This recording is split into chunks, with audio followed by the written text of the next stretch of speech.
All right, so like I said in the introduction, I'm here with Jason Brett. Jason, we've had you on the show before. I ran into you down there in Miami, and we just casually bumped into each other. And man, I was so pumped to see you. And what was the first thing I said to you? Let's record. I was just thinking I needed to talk about something with government. So here you are. No, I bumped into you, and the first thing I said to you is, we need to record something. And here we are, like 4 days later, recording something. So you have your ear to the ground on everything that's happening in DC, on the Hill, policy related. And boy, oh boy, there's a lot going on here. Specifically, I think the really big news that recently came out was this executive order that came out of the White House. And talk to us about what that is. Oh, you know what? Before we get into that, I'm sorry, I jumped the gun. What were some of your takeaways at the conference? Yeah, so it was great to hear, I think, people's takes in regards to understanding the implications about the Federal Reserve and what it means with inflation, and how more and more, like, for me, the tipping point was like the Peter Thiel speech. Yes. When, you had this sort of notion of the pushback against Wall Street and the recognition that, like, it's actually okay to like Bitcoin, and to push back about, what big moneyed interests thinks of it. And then the Senator Lumis speech, which I thought was really, really inspiring. She's one of the co-sponsors of this legislation we're all hearing is coming any day soon.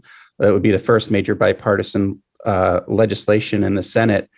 I caught up with some of her staffers at the conference, and, they reminded me, like, Wyoming was the first place that really started setting out regulations for this. Yeah. And it's no surprise that we have a senator from Wyoming, and how lucky are we to have that, who's helping to shepherd through, whatever regulation we might look at. So I was really encouraged. It was really big. I mean, there were a lot of people there. I don't know about you, but it was like a lot of people. It was like, wow, we're really arrived. I mean, for me, having the bowl there from the mayor, that was so cool. Okay. Yeah. No, I was with you. The amount of people there, it was crazy compared to the previous year. Do you know what the numbers were? Was it like 20, 30,000 people? It was somewhere in that ballpark, right? Yeah, according to the Wall Street Journal, they said there was 25,000 people that came through, so which is twice the number from last year. Yeah, there was a ton, and the side rooms. I mean, there were some pretty incredible conversations.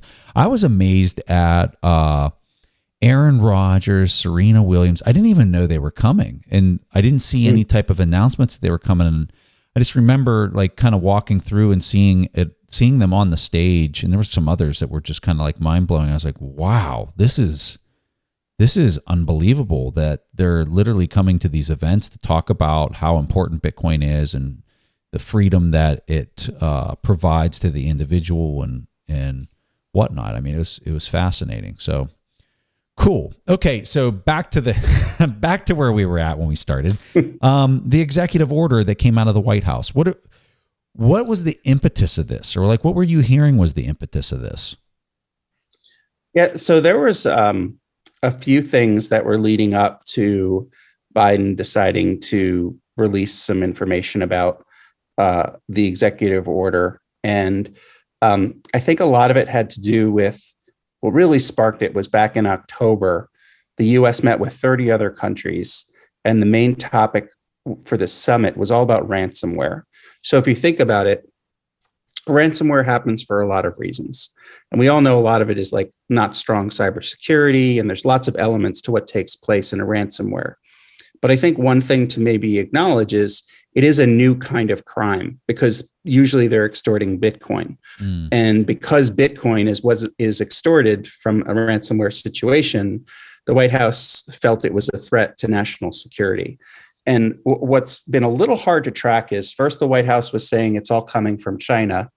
And then all of a sudden, when Russia was ready to invade Ukraine, they're like, well, all this stuff's coming from Russia. So it's sort of like, where is it coming from? And so, but if in fact the new sort of method of warfare, right, is through these ransomware, the attack on Colonial Pipeline, at least the way our country is structured, that's like national security's job to try to address.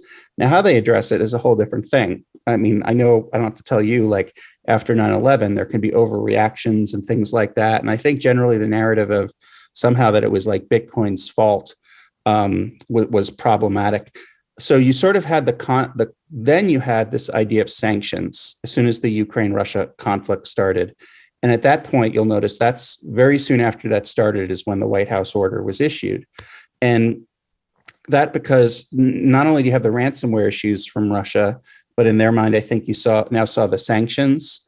And just a few days after the White House executive order, OFAC, Office of Foreign Assets Control, put out that, virtual currency, digital currency is the same as fiat currency regarding sanctions. There's all the debates about the exchanges and what kind of roles they needed to play. There was calls from the, Ukraine about doing sanctions against Russian, from cryptocurrencies. So at that point, I think you're seeing it where the national security lens has caught the most focus. But there's been others that have been leading up to it. One of which is the most concerning thing I have and why I'm so grateful to have the opportunity to talk to you about it today, Preston, is the issues that they're focusing on regarding the potentials for climate change as a result of using proof of work systems and the attention that they're paying to that angle. Did that kind of come out after the whole Chris Larsen thing? Do you think that this is something that was instigated by maybe Ripple and some of these billionaires that have been the beneficiaries of these pre-mines? Yeah, it could be, because I think when you look at the executive order, and then a little bit after the executive order, there was a request for information that's been issued by the White House Office of Science Technology Policy, OSTP, that's asking very specific questions that I feel like somebody who maybe didn't like Bitcoin would want to ask, because one of the areas that it's focusing on is, do we need to just move on to other consensus mechanisms? Like, we need to sort of proof of work is old, so let's put it off to the side. And now we need to look at different ways of consensus mechanisms, which is like we're already in like the fifth or sixth inning in that thinking when we got to go all the way back to the first of which one is really providing the security that we need. But what concerns me, and again, there's this request for information that anybody in the public can respond to this White House office. It's part of the executive order, which is a question about, is it really going to have climate impacts? It wants evidence. It does give us an opening because it does say if you have any evidence to show that Bitcoin actually helps, the environment, they want information that's both going to refute and, support that claim. But look, I'm not answering your question straight. I'm sure it was Chris Larsen. I've seen Chris write articles in The Hill that have taken point blank aim at Bitcoin. Have talked about, and I'm talking about like op-ed articles that really only congressmen read, that talk about how when China was the dominant miners, they could just change the Bitcoin, ledger anytime they wanted to. So it wouldn't surprise me. And this is public. This is not like me calling out Chris Larsen. It's right there with consistent claims. I can't think of any other like blockchain protocol, Preston, and it's really kind of sad that has taken such aim at Bitcoin the way Ripple has. Yeah. And when you look at what they did at the SEC too during this whole fight, where they keep turning it back to like comparing themselves to Bitcoin, it's unfortunate. I mean, Ethereum's rough, the other ones are rough, but like Ripple really strikes right at the heart of like what Bitcoin's about. You just look at the lack of evidence behind this of their claims, and it's just laughable.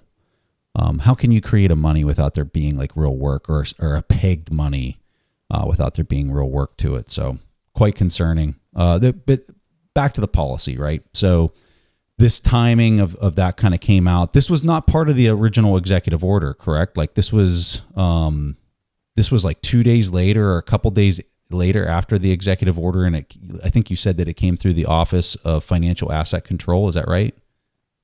Yeah, so that was, and that had to do with the sanctions. It was literally as we got to that weekend, we had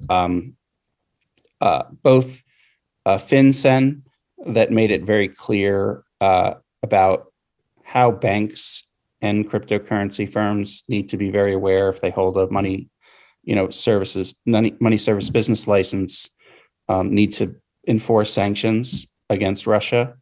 And the OFAC made it clear. It was already kind of listed that way, but they just reinforced. If people had questions, they said, if you're using virtual currency, that's also a way of breaking sanctions. So you have to make sure. And this goes all the way back to Venezuela, by the way, in 2018 with Donald Trump when he was president. We had sanctions against, if you remember, the petro currency backed by oil. Didn't really go anywhere.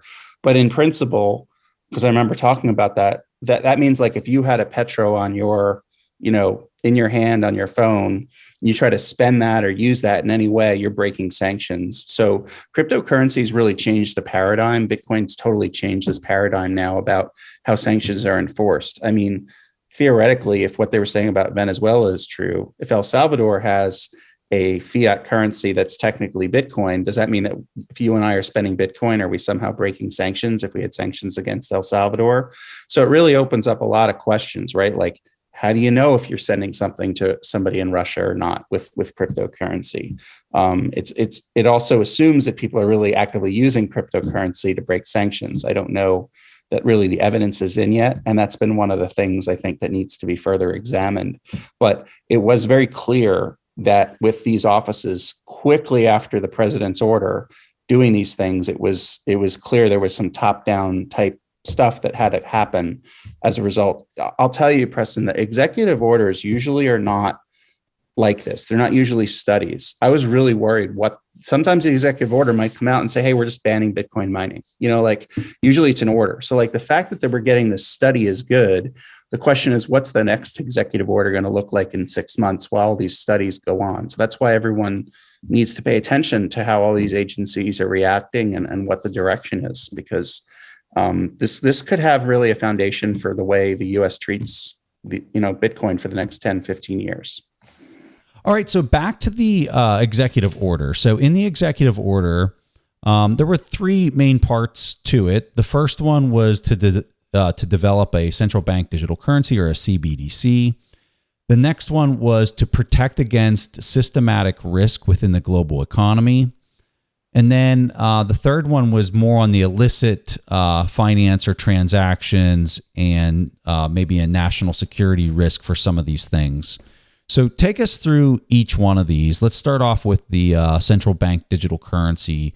What was it really kind of pointing out in the executive order? And then how about just like some of the thoughts on various members within the Hill and within Congress on how they're interpreting some of this stuff? Yeah, Preston, I think that CBDCs right now are considered the way that Janet Yellen and Powell at the Federal Reserve want to combat Bitcoin and other cryptocurrencies.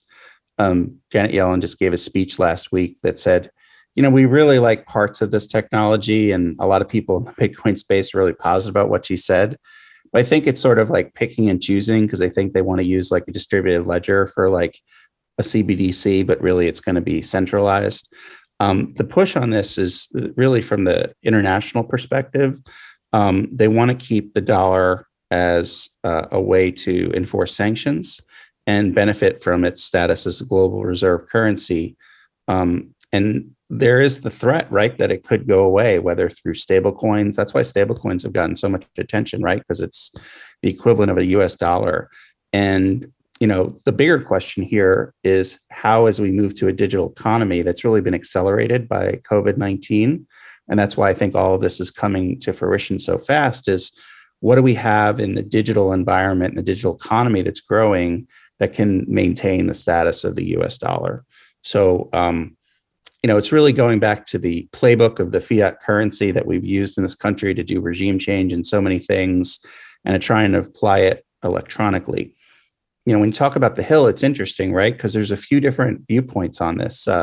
Some folks on the Republican side, Congressman Tom Emmer specifically, and now Ted Cruz have endorsed a bill that would have CBDCs only be used the way it's used now, meaning no direct contact from the Federal Reserve right with retailers. It would have to go through some either, fintech companies or banks and then be dispersed, after that.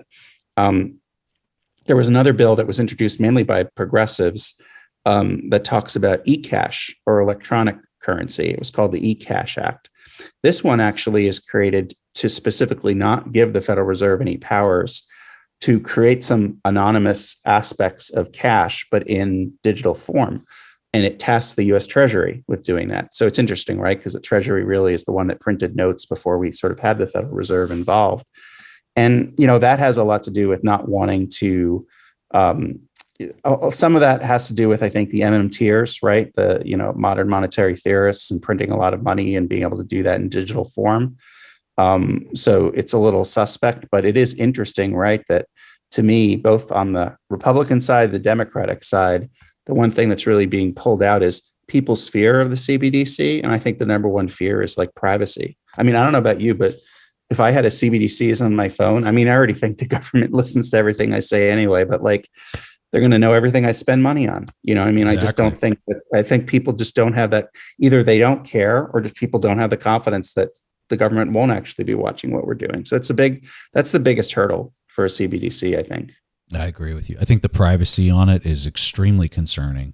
I think the other piece too, so people might look at the dollar right now and be like, it's already digital. What's the difference? And so the answer would be, well, it's a distributed ledger, right? But like, who's going to run the full nodes on these things? I know I'm not going to run a full node on, because it's not like you're actually going to be the ones validating the transactions. They're going to still have them on their own centralized server. They're going to still be controlling the ledger. So what's actually different other than them consolidating the clearance to an immediate, they're going to do immediate clearance like a lot of these different tokens, but the ledger and the processing of that isn't going to be distributed. It's going to be centralized, like completely centralized. And if I was going to go one step further, I'm sorry to talk so much here, but this is I think so misunderstood on the Hill. And if I was going to go one step further, it doesn't solve the issue at hand. And the issue at hand is you need a peg. Like the whole reason the whole world's falling apart right now is because there's no peg, and we're in a race between nation states to debase our currency to engineer what appears to be GDP growth. But all that's happening is you have a race of adding more fiat units into the system. So a central bank digital currency with a controlled central ledger doesn't solve any of that. They're going to be still debasing it, right? So it doesn't solve anything other than you lose your property rights, and it's much more surveilled than the existing digital currency that's already out there, right? It's like the worst of what's already in existence. Yeah, how can we educate people on the Hill about that? Yeah, I mean, I think it goes back to a little bit, like one of my favorite sayings from Albert Einstein is like, if you have a more complex problem, you can't solve it the way you solved the first problem. Yeah. And that's kind of where we're at right now. And I think that's the right way to explain it is, we have this fiat currency. And if you try to apply what worked for Bitcoin with, a CBDC, it's going to be very open. You're going to be just where you were before with the problems that, we have with the Federal Reserve. And I think that at this point, explaining to people on the Hill, like even, wherever you are, to your congressman or congresswoman or senator, having an opportunity to talk a little bit about Bitcoin and just explaining what Bitcoin is and how it works and how you see it as hard money, just like gold or any other, precious metal. I think explaining that notion, explaining it could literally back the US dollar, I think is something to start to have that conversation with, because Bitcoin really has some positive momentum on its side right now. And I think the more people talk about it, the one thing that's nice about this country is we have voters that can sway the politicians. Mm-hmm. And that's what I'd really encourage everybody. And I've done that before. People have asked me, and I've brought them to meet with congressmen or congresswomen, as I typically do with policy. And I help explain what the message they're trying to get across. And I also try to coach people on who the right person in the office is to talk about, because you can kind of talk to anybody, but if you don't talk to the person that has the portfolio around cryptocurrencies, then it's probably not going to go anywhere. But I think that having those, just basically explaining what Bitcoin is, that it's this decentralized form of money, and that, if the US tries to create a CBDC on a central ledger, that's really copying what China's doing, right? Because China's already really done that. Exactly what it is. So that's the danger of thinking it that way. And that's what I mean when I say we have to figure out a new solution. And you have a lot of smart people on your show. I think that's going to be a great, fascinating thing that's going to have to be figured out over the next several years is what is it pegged to? And I mean it. Is it pegged to Bitcoin? What do we peg our dollar or units of currency in this country to? So it's more substantial than, look, fiat money decrees. We've proven, I think, in our lifetime, it does not work. So yeah, and we're already seeing the tech. We're seeing some tech. I don't know if this is rooted in good fundamentals, to be quite honest with you. But I'm going to talk about it. So like Luna is buying up Bitcoin, and they're creating a synthetic stable coin dollar that the backing, instead of taking US dollars and putting them into a bank account to back each one of the tokens, they're actually doing it synthetically. And I'm not an expert on how they're doing that synthetically, but the treasury is Bitcoin, which is fully auditable. And then they're adjusting the issuance of the tokens for the stable coin based on the change in the price of Bitcoin. But Bitcoin is sitting there in the treasury to peg it. Now, there's a lot of people in the Bitcoin space that are very leery of this. To be quite honest with you, I'm a little bit leery of it because I don't fully understand how they're able to perform that without slippage over the long term. I'm quite suspect of it, but I do find the idea very interesting and potentially threatening to anybody trying to stop stable coins if this idea, and this is possible via mathematics, to implement something like this. Do you think people on the Hill are talking about any of that type of stuff? Are they aware of that type of technology for most members in the Senate and the House? No. You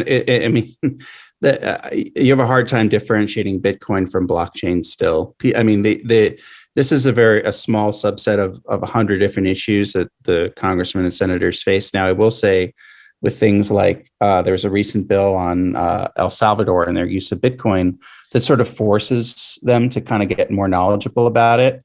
But going that deep, some of the staffers will understand that, but that's really a little too far of a reach. People in industry, though, like you said, can analyze it. The problem is the minute you start talking about a stable coin and then you get to the type and then you try to explain how Bitcoin could back it, it's advanced calculus at this point. They're still on the basic math. And I think that's one thing that people really need to recognize. In fact, Preston, one of the things that's been happening is because Bitcoin is growing. This is a new ball game from where we were 5 years ago. There are mainstream lobbyists, like from Brownstein and the top lobbyist chops in DC are going to the Hill now talking about this stuff. The fact is, they can't get past what Bitcoin and blockchain are. So what they're doing is they're bringing the people who are like the programmers with them to the meetings and just letting them explain it. And then the programmer goes so deep, it goes right over the people's heads. So we actually need to not just educate people on the Hill, but these top paid lobbyists, bring them into like a class with you and help them understand, look, this is just the basics, get some understanding around the basics of the technology, because you know better than anyone that if you start to go too deep in this stuff, you lose people. And it's like you have 5 or 10 minutes most of the times with people who are influential in their decision making, then they're on to the next meeting. So yeah. On the systemic risk piece, what are your thoughts in the executive order on that particular part? Well, I'm glad you asked me, because I get a chance to maybe tell you my Bitcoin origin story at this point. Let's hear it. Since it's all about all about systemic risk. So I was a regulator at the FDIC in 08 and 09 during the financial crisis. And that's really what opened my eyes up to the idea of something maybe like Bitcoin, but I didn't discover it until 2016 when I started working in the industry. But I was in the capital markets and finance division starting in the summer of 08, and I saw all the banks fail. The IndyMac Bank failure. I was on a Bloomberg machine figuring out everything with Wachovia, Washington Mutual. It was really scary. I remember looking, it would look like the Matrix on my Bloomberg screen with some of the banks falling. And I had this one guy take me in this office, this older guy. He sat me down and was like, Jason, have you ever been through a financial crisis? I'm like, no. He's like, well, you're in one. So just relax, do your job, stay focused, and we'll get through it. But then what really opened my eyes to the idea of systemic risk had to do with AIG. Because then I started looking at AIG. We started looking at the different countries that it was exposed to, the amount of exposures of what would happen if AIG failed right after we said Lehman Brothers could fail. Mm-hmm. And that's when I was really realized how these products, if you have a concentration of risk, it really creates a risk that can just shut down the whole system. Mm-hmm. That forces the taxpayer then to bear the burden, of that cost. But the reason so then the other part of it for me was realizing that there really is nothing behind the US dollar. We all come to accept that now in the Bitcoin community, but back then it wasn't really an original concept. And I'm watching like all these banks fail, and I'm realizing that the plan that everyone was going to in the government was we have to, shore up what public relations look like for the US dollar. Mm-hmm. Like, it wasn't like, hey, here's some gold or here's something reliable. It was like, Preston, let me convince you, keep your money in the bank. Like, and that's what they sent folks out to do, was to these people from the, Great Depression who had seen their grandparents lose it all, showing up with a suitcase, wanting to just walk out of the bank with like their life savings. And the job of the government was, you don't have to do that. Your money's safe. Don't put it under the mattress. I mean, and when I realized that was like the plan, and then I started tracking what the Federal Reserve was doing with its balance sheet, which was part of my job too. I just thought something's wrong here. Something's not quite right. And that was sort of my seed that was planted. I didn't have the benefit of realizing the Bitcoin paper and what came out at that point. But in 2016, I learned about Bitcoin, and I haven't looked back since. I love this space so much because now I'm accumulating Bitcoin. And for me, it's sort of like a second life for me of listening to everybody in this space. I feel especially all the millennials learning. I'm the same way. Yeah. And so, that's like, so the systemic risk piece really bothers me because there's this narrative now that somehow cryptocurrencies could be a systemic risk. This isn't real estate, right? With people coming up with synthetic CDOs that if something happens, the whole market seizes. Like, who's really going to notice if our Bitcoin goes down? Like, we'll care, but it's not going to cause a systemic risk. Like, that's to me, a systemic risk should have a much higher bar than something that's like an innovative technology. So, I know they're exploring it. I know they're worried about how it might impact the markets.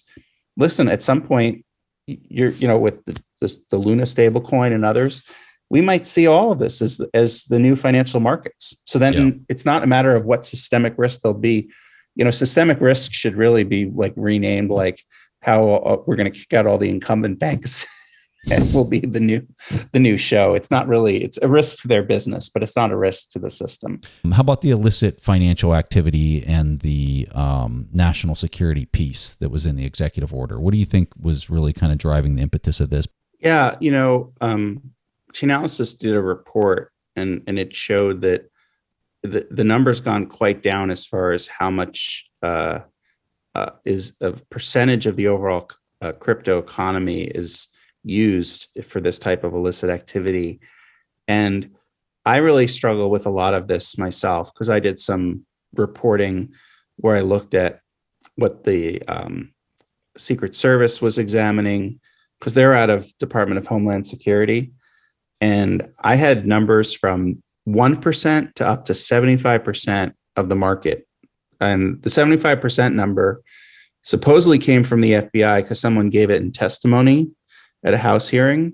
But then when I went back to the FBI and I looked at it, it said no one could tell me where that number came from. Wow. So I was like, we have this range of like 75% to 1%. I don't know if Chainalysis has it right with the less than 1%, but the real question is, yeah, maybe it's like a few percent is part of this whole thing with the illicit finance. But I'm sorry, it's a new kind of money. It's a new value of money. We don't have the ability in our current system of stopping. We try to stop bad actors from using money, but we can't. So I don't know what the expectation is if we're going to have a new form of money, and maybe not the best advertisement for Bitcoin, but the idea that you can do tracing, to figure out if something really bad has happened and follow where that went, should, I think, give people more comfort about it, not less. But the illicit finance thing, you have to remember back in 2013, the FinCEN, Financial Crimes Enforcement Unit from Treasury, was the very first agency to chime in on this whole subject. And ever since then, there's always been this lens of looking at it from what if a terrorist took $100 worth of Bitcoin and rented a U-Haul truck and ran it into a building, or, we have to stop every occurrence. And I think we've never really been able to pull away from that narrative. But with the executive order, it doesn't just capture that part. It's now capturing, like we were saying before with the ransomware. That's really the concern, right? What if they try to do a shutdown of a colonial pipeline or anything? And obviously, any other kinds of warfare, would be obviously much more scarier. So if this is what they're going to throw at us, we do have to figure out a solution to what do we do when we have these ransomware attacks from actors, whether it be North Korea or Russia. How do we help the companies get out of those situations? I don't think not letting them pay in Bitcoin is the right answer. If there's a way out, then they need to have a way out. But right now, that's their biggest concern. Hey everybody, Trey Lockerbie here from We Study Billionaires, and I wanted to tell you about a new company that I absolutely love, and that is called Trade. Trade combines two of my favorite things, coffee and technology. So what you do is you go to drinktrade.com. There's a super simple survey that you take, and then it tells you which coffee they're going to send you that you are literally guaranteed to love. Meaning, if you don't love it, they'll send you a new bag of coffee for free. And from there, you can keep experimenting so you're not falling into the same rut of drinking the same coffee over and over and over again. There are so many different types of roasters, levels of roast, beans from different parts of the world. There's plenty to nerd out on here. So why not be adventurous and try some new stuff? After I took the quiz, they sent me a bag from Sight Glass Coffee in Northern California, and it's literally my favorite coffee of all time. Normally, I've been drinking a coffee where I have to sweeten it with honey and almond milk, but this coffee, I could actually drink it black. It was so delicious just on its own. And right now, Trade is offering subscribers a total of $30 off your first order plus free shipping when you go to drinktrade.com/TIP or click the link in the description below. That's more than 40 cups of coffee for free. Get started by taking the quiz at drinktrade.com/TIP and let Trade find the perfect coffee for you. That's drinktrade.com/TIP for $30 off. Do you think it's fair to say that they're much more concerned about stable coins and central bank digital currencies than they are about Bitcoin specifically? Do you get that sense? I said that a long time ago. I thought stable coins are like, the stable coins are like the new orange. Orange is the new black. Like stable coins is the new Bitcoin because it's representing a US dollar. And, it's almost not fair when you think about the executive order when we're talking here about like that it's, maybe these three issues. I mean, Preston, this is executive order encompasses 20 different reports that over the next 6 months have to go to the White House, 20 different reports from 23 different federal agencies. So this is a whole of government approach. Like this is about Bitcoin and cryptocurrencies. This is about everything. And so for the next, now it's like 5 months in, there's going to be just the most amount of reporting ever on the space, from these different agencies. And you're starting to see the hill pick up a little bit, like Senator Gillibrand and Senator Lumis that was at the Bitcoin conference. Gillibrand said, look, I think it's great that the White House wants to do an executive order about this stuff, but if there's going to be, real change, it's going to be a new law. And you need lawmakers for that.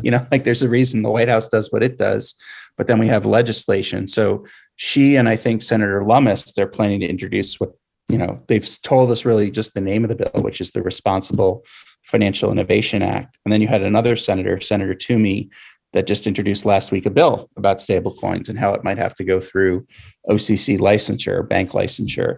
So these, the senators are really starting to stand up and say, it's great you want to do all these studies, but we're going to dual track it because we're the ones that are actually going to make the laws. So we're going to start introducing what we think it's going to be. Because what you're really seeing is when you see an executive order like this, the handwriting's on the wall that like the White House is probably going to get involved in the kind of legislation they want to do.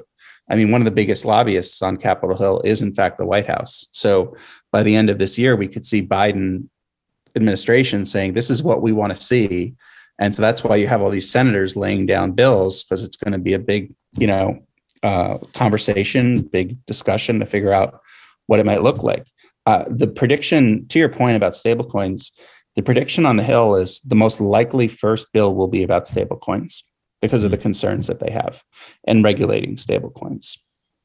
Yeah, Caitlin Long does a great job of kind of describing why that's such a concern, where it gets into the immediate clearance versus what the traditional system can do, which is a much slower clearing system.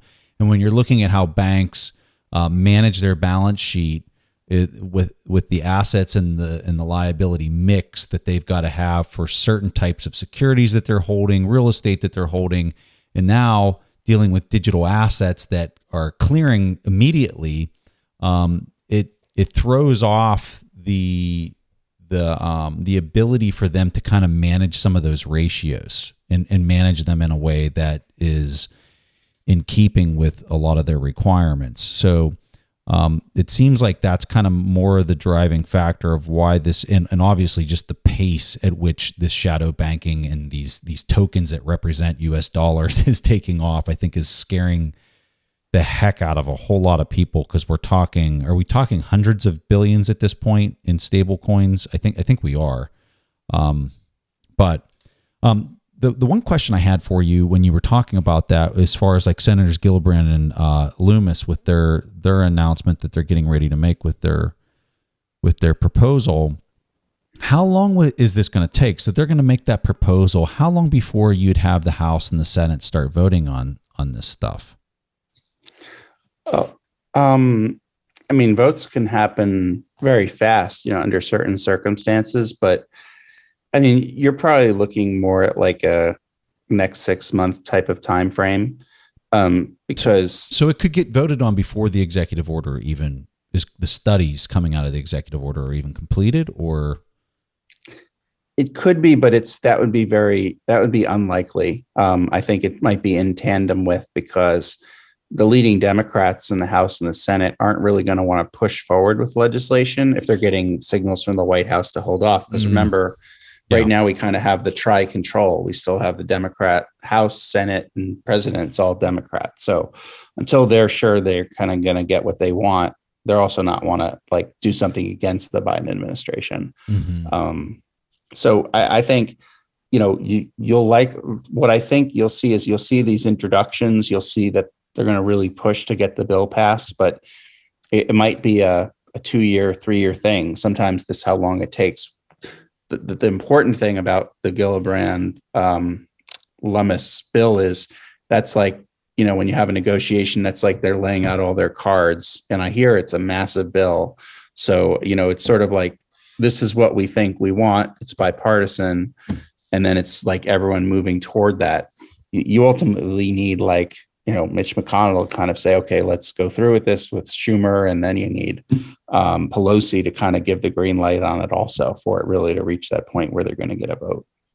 I remember the last time we talked, there was another, I believe it was a senator who was laying out a bill that really went into the definition of digital asset securities, digital asset. I think it was just digital asset, which was basically Bitcoin, and then everything else. What happened with that? Did that just kind of go away, or?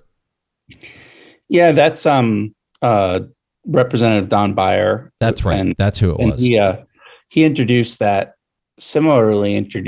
right after the infrastructure bill, right? So that was sort of his way of introducing something that was very comprehensive. But it's a little hard because like what he's doing is he's introducing a bill that really has to get voted on in a committee that he doesn't even sit on, right? So he's not in the House Financial Services Committee. Oh. It's very hard to you have to get it out of committee. So it's really like and so the bill hasn't gone anywhere. He hasn't added any co-sponsors to it. Most bills don't get, passed. The vast majority of bills don't ever become law. But what they can do is when you actually get the bill that could be legislation that we're now starting to look like because of this executive order and because of all this attention on the digital asset space, is people will pick and choose. So they'll look to the buyer bill. They'll look to this Lumis Gillibrand. Okay, how are they doing things with, Bitcoin versus the shit coins? How are they going to figure that market space out? And these ideas are important because they can collectively end up being what the ultimate law, will look like. So Lynn Alden had a comment, and I'm going to paraphrase. I don't think this is exactly how she said it, but she implied that there's a sea of money that's waiting to get into this space, and it can't get into the space until it gets bigger. And I think there's also a lot of money that can't get into this until there's better definition of the policies and having bills in place that really kind of clearly define what this is and what this isn't. I think the one thing that has been very clear is that Bitcoin is treated as a commodity, at least from a tax implication standpoint, and that seems to be really sticking and not changing anytime soon or with any of the bills that are being getting ready to be introduced. I'm curious to hear your thoughts on that idea, though. Yeah, I think regulation, the clarity of regulation is what any business craves. And remember, I'm an ex-regulator, but as a regulator, it's not really about what you want the rules to be. It's about where is the market and what is the financial market going to look like. And so if it's going to look like this, you have to move toward understanding this marketplace and coming up with regulations that can work. One of the things that has hurt the U.S. is not having these clear regulations. A really interesting paper that I read was from the Federal Reserve Bank of Dallas, and they did a study with Bank of International Settlements in Europe, and they looked at whenever there's a news article that talks about the regulation coming and that there's going to be clear regulations for Bitcoin, that the price of Bitcoin went up. Whenever there was an article in the paper that talked about terrorist activities or illicit activities, the price would go down. And it was basically correlating news articles. This isn't a trading strategy, by the way, but I've actually looked at it. And it is really true. Anytime you talk about regulation, you actually start to see the price of Bitcoin go up.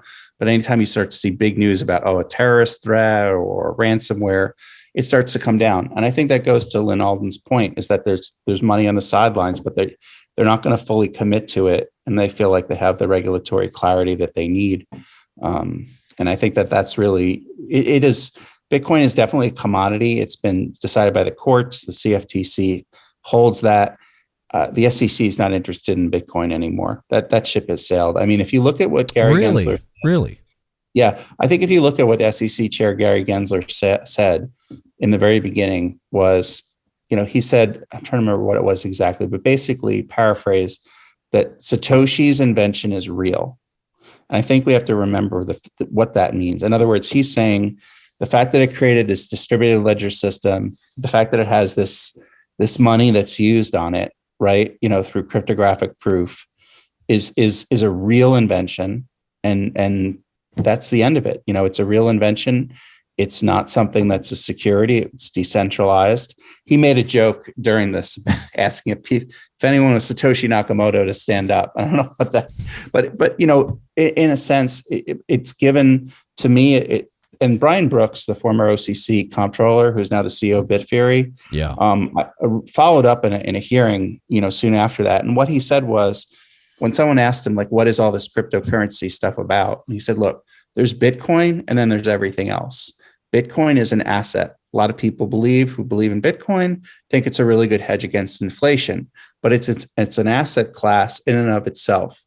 After Bitcoin, the way he described it was, which you and I all think of as shitcoins, but he said it politely to Congress, is a bunch of networks that people are betting on. You think this network might do well or that network might do well. And people are sort of taking bets at that point. Michael Saylor says it all the time. He thinks most of the other stuff are, securities, and that's sort of the way the law is built. But I'm very secure that Bitcoin's going to remain as a commodity for pretty much the rest of my lifetime in the U.S. And do you think that most of them kind of understand that if they overregulate this, that they're just shooting themselves in the foot on a global scale? Do you think most elected officials view it that way at this point? I don't think they worry about that too much. What they worry about, the theme is always like, not on my watch. The modus operandi is, what can I do in my job today to make sure I don't end up on the front page of the Washington Post, for something blowing up? So regulators are very risk averse, right? So they're not necessarily going to overregulate, but like, if you look at how slow things are moving in the banking system with taking cryptocurrency, and, you kind of need special permission to do stuff. And it's always, and putting lots of investor protection notes out from the SEC and enforcement. It's all just not wanting anything to blow up. That's like the first step. Where one of my biggest frustrations are in this space from a regulatory standpoint and from a policy standpoint is when you look at a lot of the lending platforms, they're not treating over collateralization the same for retail customers as they are for institutional customers.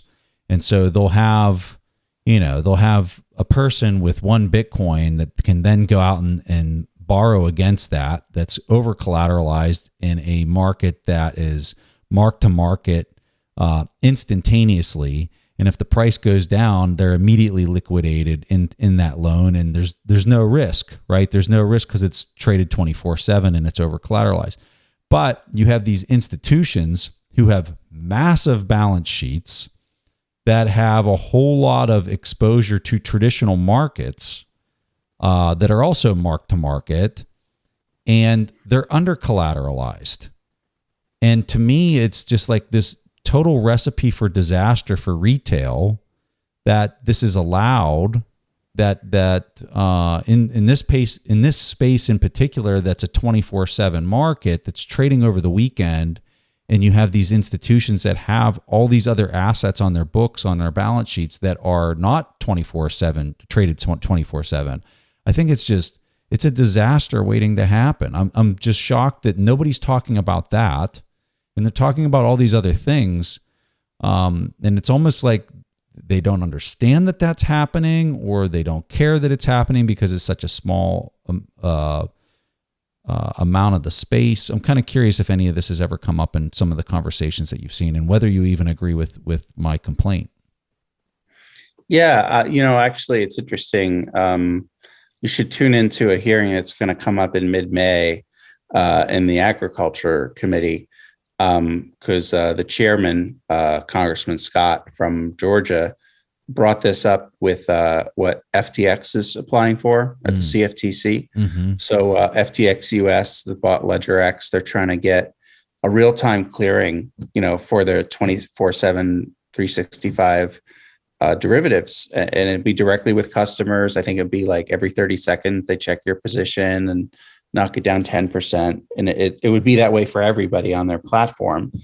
And the people that are objecting to it are folks like ICE and CME and all the traditional players that have these things, saying, no, we need to stick to having, the FCM model, have the futures commissions merchant aggregate everybody's assets into one, and then we'll figure out in 3 days what needs to be liquidated, so you can have a nice Monday morning.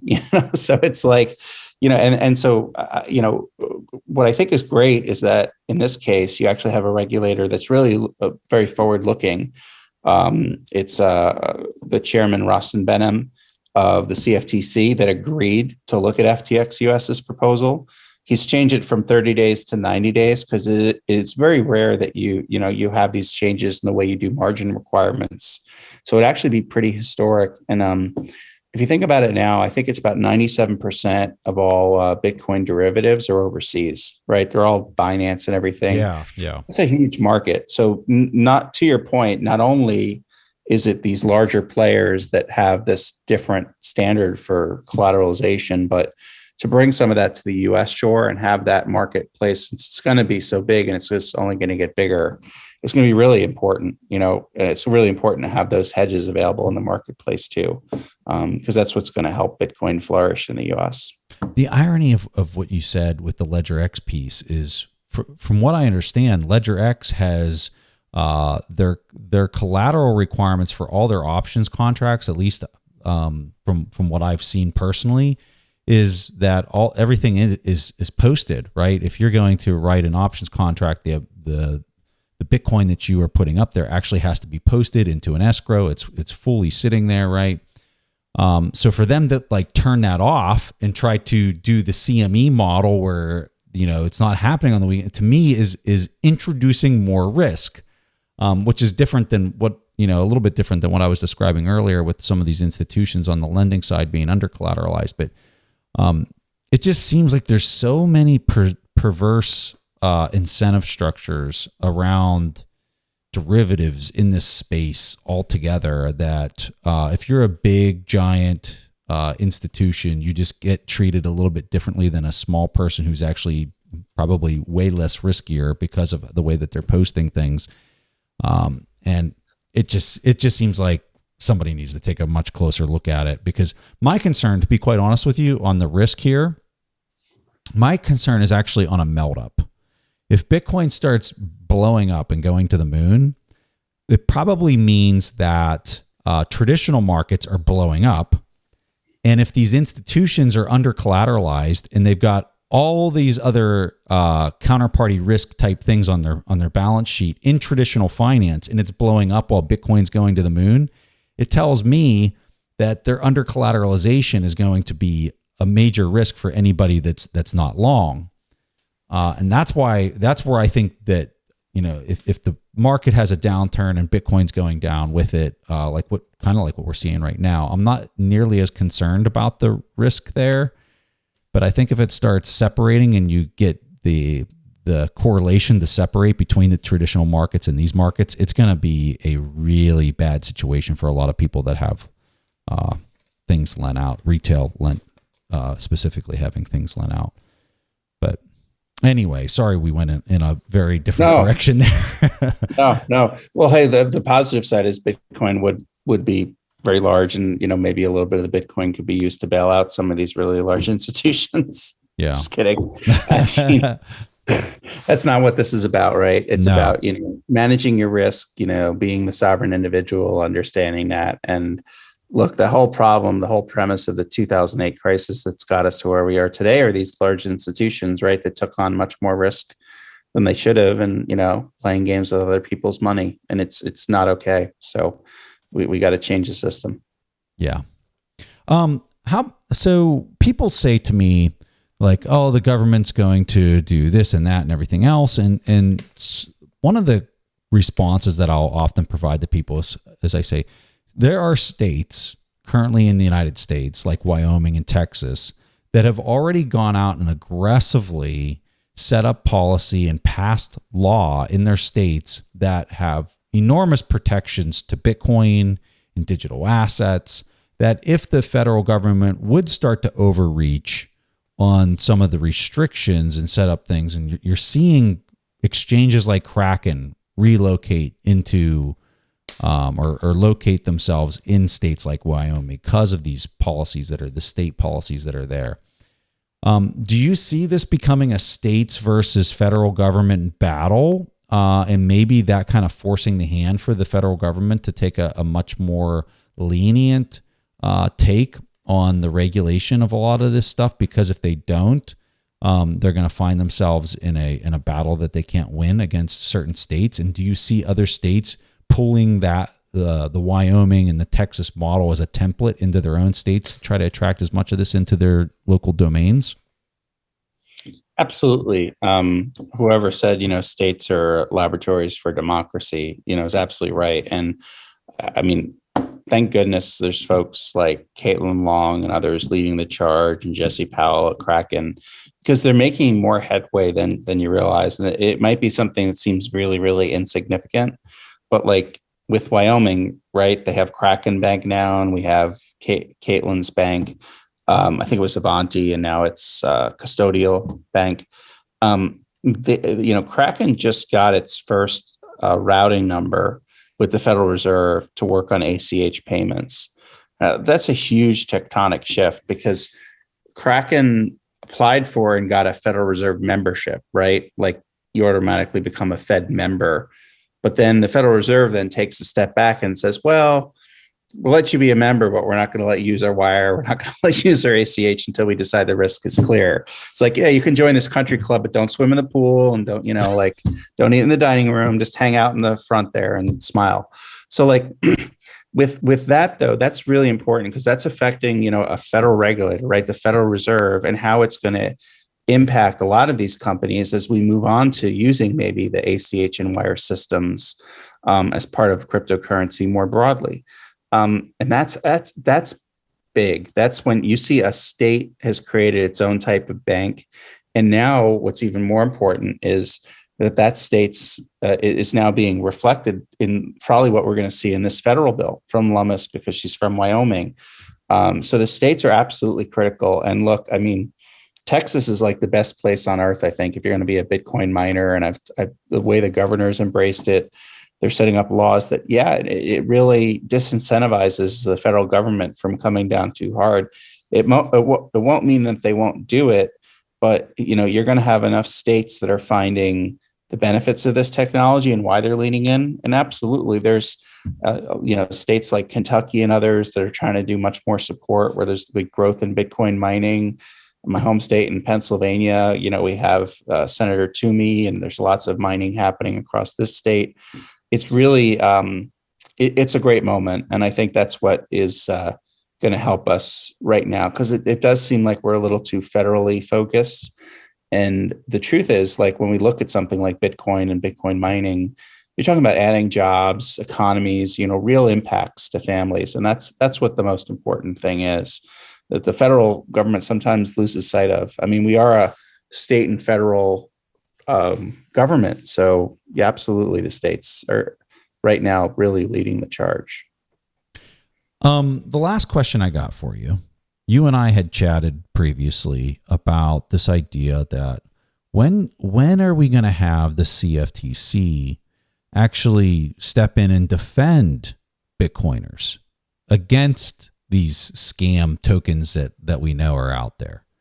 Talk to us a little bit about this idea, because you brought this up to me, and I really liked how you were explaining this. Yeah. So if we decide that the CFTC is correct, which it's already been verified by law, that Bitcoin is a commodity, that means that, for once, instead of the uphill battle where maybe we have a little bit of the underdog syndrome always as Bitcoiners, what we have to realize is that Bitcoin actually deserves some protections of its own.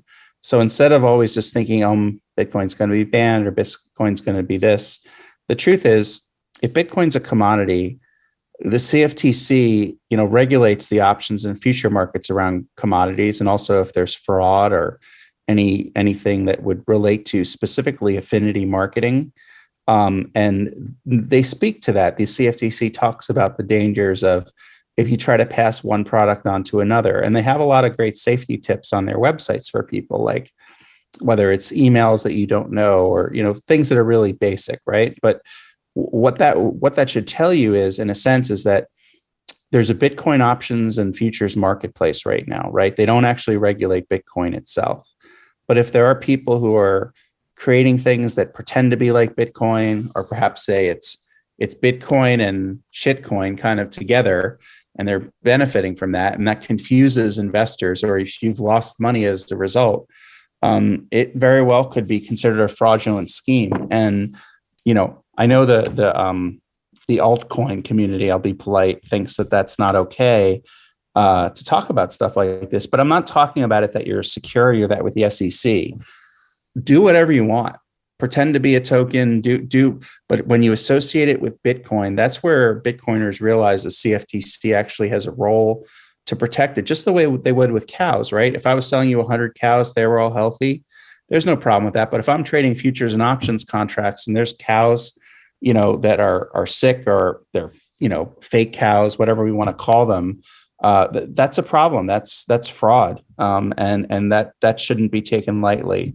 So I think at some point we actually have a really good chance with the CFTC chairman right now, Benham, with the way he defended the FTX proposal, of realizing, yeah, we have a role to also protect Bitcoin, not just the investors, but the commodity itself.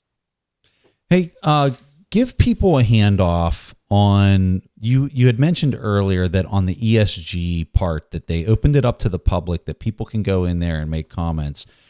Can you provide us a link and also kind of describe to people who are listening where they would be able to do something like that? Because I'm sure there's many people listening to this that would like to make comments or make referrals of important articles or content that's already there that goes into an enormous amount of depth. I know Nick Carter alone probably has how many articles on this particular topic, but where can people find out more to make those contributions?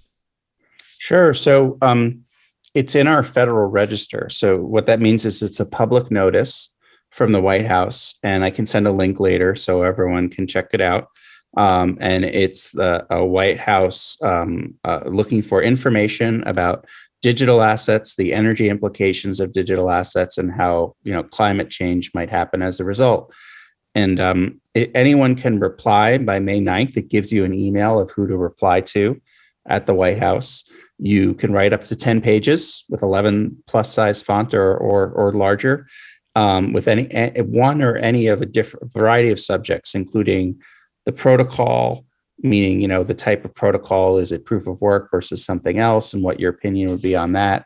They're looking for evidence, from a scientific standpoint of the impacts potentially of what we always hear, right, which is the FUD that we now see in this order, but it's your chance to respond. And what I tell people is you have till May 9th to do it, and you should respond yourself or get together with a group of friends, talk about it, and write in a response, because this is kind of like one of those, if it was Brexit or if you're deciding who the next president is and you want to vote, this is your chance to get on, the public record with the White House, how you feel about whether Bitcoin uses too much energy or not, and how it might influence their public policy. So if you don't take the time, when we actually have this country that doesn't just ban cryptocurrency mining or ban Bitcoin, but actually says, hey, we're giving it a chance, we want science to rise to the top, you need to provide them that notice. So it's the White House opening its door for people everywhere to provide any kind of data that they want to provide.